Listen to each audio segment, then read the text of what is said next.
মধ্যপ্রাচ্যের উত্তেজনা থামছে না, বরং প্রতিদিনই নতুন মাত্রা যোগ হচ্ছে। আর সেই উত্তেজনার মধ্যেই কড়া বার্তা দিল ইরান। ইরানের সংসদ স্পিকার মোহাম্মদ বাঘের গালিবাফ স্পষ্ট ভাষায় বলেছেন, মধ্যপ্রাচ্যে যুক্তরাষ্ট্রের প্রতিটি পদক্ষেপ নজরদারিতে রাখা হচ্ছে। সামাজিক যোগাযোগ মাধ্যমে দেয়া এক পোস্টে গালিবাফ বলেন, যা জেনারেলরা ভেঙেছে সৈন্যরা তা ঠিক করতে পারবে না। তারপরই সতর্ক করেন, মার্কিন সেনারা শেষ পর্যন্ত ইসরায়েলের প্রধানমন্ত্রী বেনিয়ামিন নেতানিয়াহুর বিভ্রান্তির শিকার হবে।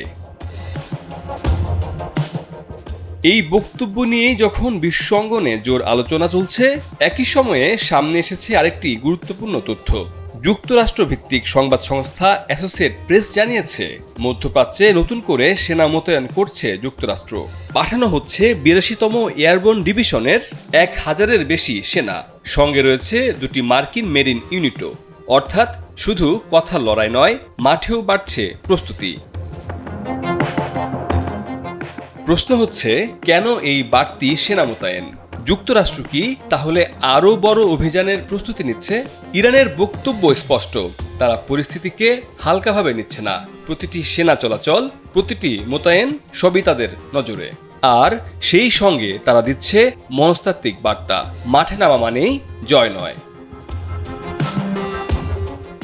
বিশ্লেষকদের মতে, গালিবাফের এই মন্তব্যের মাধ্যমে শুধু যুক্তরাষ্ট্র নয়, ইসরায়েল এবং বিশেষ করে বেনিয়ামিন নেতানিয়াহুর নেতৃত্বকেও পরোক্ষভাবে চ্যালেঞ্জ ছুড়ে দেওয়া হয়েছে। 200-র বেশি সার্ভিস ও ফিচারে লেনদেনের সব বিকাশ অ্যাপে সম্ভব।